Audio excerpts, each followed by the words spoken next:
अब देखिए हमारे पास यहाँ पे प्रॉब्लम नंबर सेकेंड है, ठीक है। तो ये हमने सेकेंड इक्वेशन यहाँ पे राइट कर दिया है। इसको आपको elimination method and substitution method दोनों मेथड से सॉल्व करना है।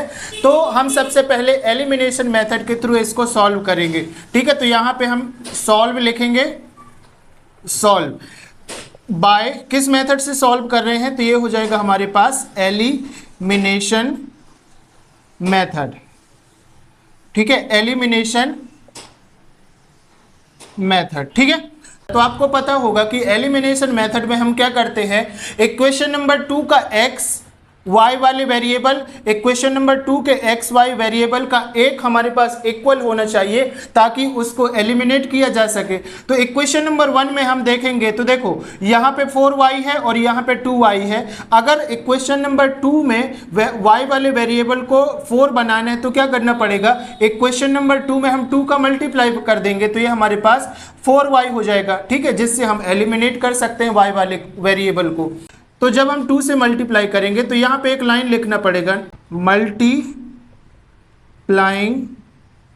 बाय 2 इन इक्वेशन नंबर 2, ठीक है। मतलब इक्वेशन नंबर 2 को हम 2 से मल्टीप्लाई कर दे रहे हैं यहाँ पे। तो क्या हो जाएगा हमारे पास, देखो 2 का मल्टीप्लाई 2x के साथ होगा तो 4x हो जाएगा, ठीक है। माइनस है तो आप माइनस लगाएंगे, 2y है 2 का मल्टीप्लाई होगा तो 4y हो जाएगा हमारे पास, इक्वल है तो इक्वल लगाएंगे, 2 का मल्टीप्लाई 2 के साथ होगा तो 4 हो जाएगा, ठीक है। इसको हम इक्वेशन नंबर 3 मान लेंगे। अब क्या करेंगे, एलिमिनेट करेंगे इक्वेशन नंबर 3 से इक्वेशन नंबर 1 को। तो यहाँ पे लिखो now from equation number 1 and 3। तो 1 क्या है आपके पास, यहाँ पे देखिए 3x plus 4y is equal to 10, तो ये हो जाएगा 3x plus 4y is equal to 10, ठीक है। और इक्वेशन नंबर 3 क्या है आपके पास, तो 4x minus 4y is equal to 4, तो ये हो जाएगा 4x minus 4y is equal to 4, ठीक है। ये दोनों इक्वेशन आपने लिख दिया और इस तरीके से आपने लाइन खींच दी। अब यहाँ पे देखो प्लस है और माइनस है, तो चाहो तो यहाँ भी लिख सकते हो नाउ एडिंग, फ्रॉम की जगह आप क्या लिख सकते हैं, एडिंग, मतलब ऐड कर रहे हैं इक्वेशन नंबर 1 से इक्वेशन नंबर 3 को। ऐड करेंगे तो कोई सिंबल नहीं बदलेंगे, ठीक है, ये चीज़ ध्यान रखना है आपको। तो 3x और 4x कितना x होगा, 7x, तो 7 हो गया हमारे पास। ये प्लस का 4 और माइनस का 4y ये तो 0 हो जाएगा, ठीक है। इसी को तो एलिमिनेशन कहते हैं। इक्वल है तो आप लोग इक्वल लगाएंगे, 10 और 4 आपके पास 14 हो जाएगा।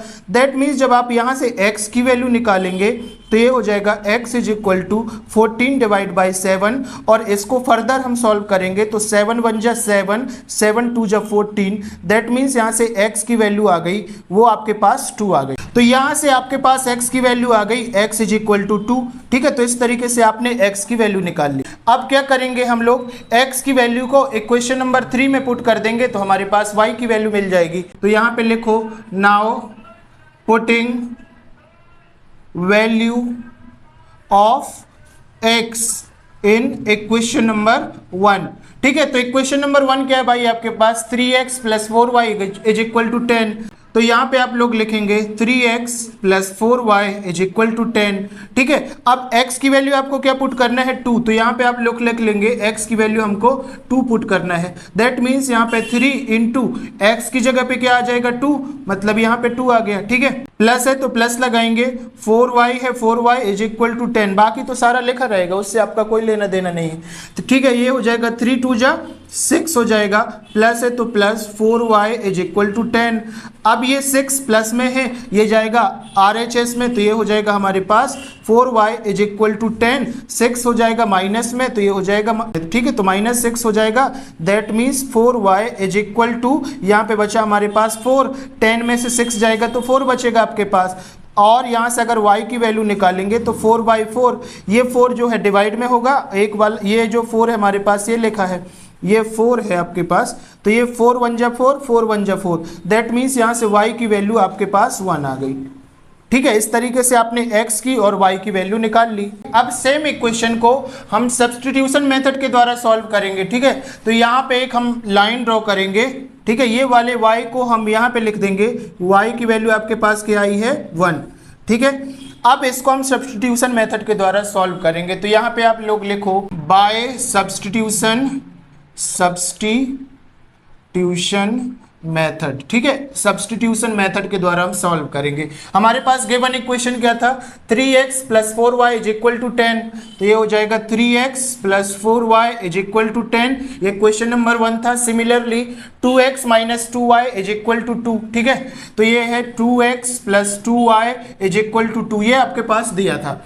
देखो आप ये गलती नहीं करना, ये वाला इक्वेशन जो 3 है ये तो हमने बनाया था, तो इसको आपको नहीं लिखना है जब आप सब्स्टिट्यूशन मेथड सॉल्व करेंगे। जो आपको इक्वेशन गिवन है उसी इक्वेशन से आपको आगे सॉल्व करना है। तो इसको इक्वेशन नंबर 1 लेट करेंगे, इसको इक्वेशन नंबर 2 लेट कर लो। यहाँ पे माइनस है, ठीक है, ये चीज ध्यान रखना, यहाँ पे माइनस है आपके इक्वेशन में, तो गलती नहीं होना चाहिए। अब क्या करेंगे, हम इक्वेशन नंबर 2 को से सॉल्व कर सकते हैं, 1 से सॉल्व करते हैं, जहां से आपको करना है वहां से आप सॉल्व कर सकते हैं। तो ये हो जाएगा फ्रॉम, हम सॉल्व करेंगे फ्रॉम इक्वेशन नंबर 2, ठीक है। कोई भी आप छोटा या इजी इक्वेशन ले सकते हैं जिससे आपको सॉल्व करना आसान लगता है, आंसर आपके इक्वल ही आएंगे। तो फ्रॉम इक्वेशन नंबर 2 क्या है आपके पास, 2x - 2y = 2। तो ये है 2x - 2y = 2, ठीक है। ये आपके पास है ना। चाहो तो इस पे आप लोग एक काम और कर सकते हो, अगर इसको डिवाइड बाय 2 करोगे तो ये x - y = 1 हो जाएगा, ठीक है। ये भी आप लोग कर सकते हो, नहीं करना है तो कोई दिक्कत नहीं है।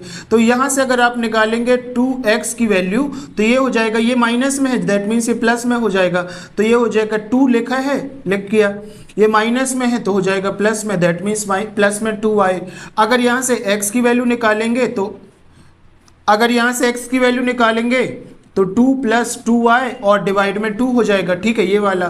तो ये हो जाएगा हमारे पास x की वैल्यू, जिसको हम इक्वेशन नंबर 3 बोलते हैं, ठीक है। अब इक्वेशन नंबर 3 की वैल्यू हम किस में पुट कर देंगे, इक्वेशन नंबर 1 में पुट कर देंगे, ठीक है। तो यहाँ पे लिखो now putting value of x in equation number 1, ठीक है। इक्वेशन नंबर 1 में पुट करना है, तो इक्वेशन नंबर 1 लिखो। यहाँ पे क्या है, 3x + 4y = 10। तो ये है 3x + 4y = 10, ठीक है। अब x की जगह पे आपको ये पूरी वैल्यू को पुट करना है, ये वाली वैल्यू को, ठीक है। तो क्या हो जाएगा 3 और ये हो जाएगा 2 + 2y डिवाइड में 2, प्लस है तो प्लस लगाओ, 4y लगाओ = 10 लगाओ, ठीक है। बाकी चीजें तो लिखी रहेंगी। अब 3 का मल्टीप्लाई इसके साथ भी होगा और 3 का मल्टीप्लाई इसके साथ भी होगा। 3 2 जा हो जाएगा हमारे पास 6, प्लस है तो प्लस लगाओ, 3 2 जा 6y हो जाएगा, डिवाइड में 2 हो जाएगा, प्लस में 4y = 10, ठीक है, ये हो जाएगा। अब इसको जब हम आगे फर्दर सॉल्व करेंगे तो यहाँ पे सॉल्व करेंगे तो इसका मल्टीप्लाई इसके साथ भी हो जाएगा। तो ये हो जाएगा आपके पास 6 + 6y, ठीक है, हो जाएगा ना, 6 + 6y और 2 का मल्टीप्लाई 8 के साथ होगा तो ये हो जाएगा प्लस का 8y = 10 लिखा है तो 10 लिख देंगे और डिवाइड में क्या लिखा है हमारे पास 2 लिखा है तो डिवाइड में 2 लिख देंगे, ठीक है। यहाँ तक कोई दिक्कत नहीं होनी चाहिए आपको। अब आगे सॉल्व करना है तो इसका मल्टीप्लाई यहाँ पे कर दिया जाएगा। तो ये क्या हो जाएगा हमारे पास 6 + 6y और 8y, कितना y हो गया हमारे पास 14y = 2 का मल्टीप्लाई 10 के साथ करेंगे तो ये हो जाएगा हमारे पास 20, ठीक है, 20 हो जाएगा। अब देखो ये प्लस में 6 है और ये चला जाएगा हमारे पास RHS में, तो 14y = 20 - 6 हो जाएगा, दैट मीन्स 14y = 20 में से 6 जाएगा तो 14 बचेगा। तो ये हो जाएगा y की वैल्यू 14 / 14, दैट मीन्स 1। तो y की वैल्यू यहाँ से आपके पास आ गई 1, ठीक है। इस तरीके से आपको सॉल्व करना था। नाउ y की वैल्यू को हम इक्वेशन नंबर 3 में पुट कर देंगे तो x की वैल्यू मिल जाएगी। तो यहाँ पे लिखो आप लोग नाउ पुटिंग वैल्यू ऑफ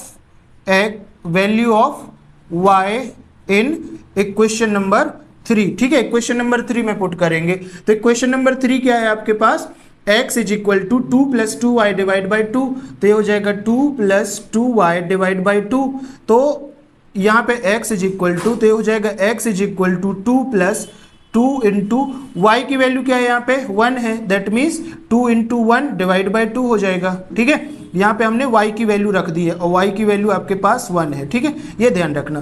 तो x की वैल्यू यहाँ से क्या आ गई टू टू, ये तो 2 हो जाएगा ना, 2 plus 2 divide by 2, that means 4 divide by 2, 2 1 जा 2, 2 जा 4, तो यहाँ से आपके पास x की वैल्यू क्या आ गई, 2 आ गई, ठीक है। तो यहाँ से x की वैल्यू आ गई और आपके पास ये y की वैल्यू आ गई, ठीक है। तो x की वैल्यू 2 है, तो यहाँ पे भी देखो x की वैल्यू 2 है, y की वैल्यू 1 है, तो यहाँ पे भी y की वैल्यू 1 है। तो मेरे कहने का मतलब कि चाहे सब्स्टिट्यूशन मेथड हो या एलिमिनेशन मेथड हो, आपके आंसर सेम आएंगे। आई होप सो कि यहाँ तक बात समझ में आ गई होगी, कोई भी प्रॉब्लम नहीं होगी। जब भी आपकी मेथड में कोई मिस्टेक नहीं होगी तब तक आपके आंसर सेम आएंगे, ठीक है। तो आई थिंक सो कि आपको समझ में आ गई होगी। Now we are moving towards problem number 3।